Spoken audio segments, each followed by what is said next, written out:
बिस्मिल्लाहिर रहमानिर रहीम।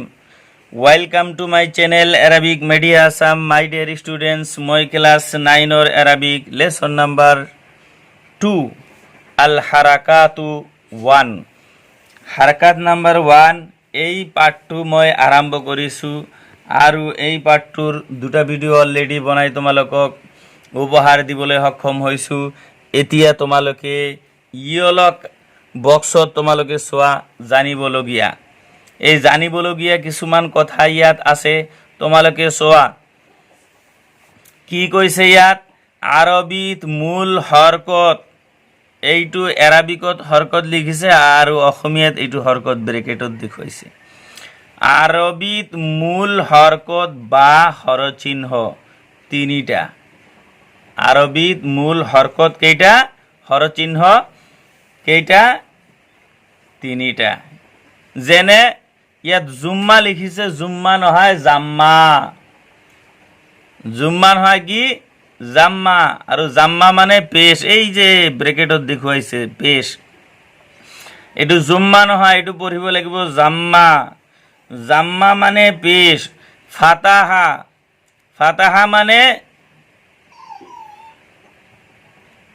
ফাতাহা মানে জবর, ফাতাহা মানে জবর। আৰু কাসৰা, আৰু কাসৰা মানে জেৰ। কাসৰা মানে কি, জেৰ। এইবোৰক যথাক্ৰমে ৰফা, নসব আৰু জৰ বুলিও কোৱা হয়। এইবোৰক যথাক্ৰমে, তাৰ মানে জাম্মা, ফাতাহা, কাসৰাক যথাক্ৰমে ৰফা, নসব, জৰ বুলিও কোৱা হয়। রফা মানে জাম্মা, জাম্মা মানে পেশ, নসব মানে ফাতাহ, ফাতাহ মানে জবর, আৰু জৰ মানে কাসৰা, আৰু কাসৰা মানে জেৰ। ফাৰ্সি আৰু উৰ্দু ভাষাত এইবোৰক যথাক্ৰমে পেশ, জবৰ আৰু জের বুলি কয়। আর ফার্সি উর্দু ভাষাত এই রফা, নসব, জর, জাম্মা, ফাতা, কাসরা কি কয়, পেশ, অর্থাৎ জাম্মাক পেশ বুলি কোৱা হয়। ৰফা, জাম্মা ইয়াক পেশ বুলি কয়। আৰু ফাতাহ, ফাতাহ, নসব ইয়াক কি কয়, জবৰ বুলি কয়।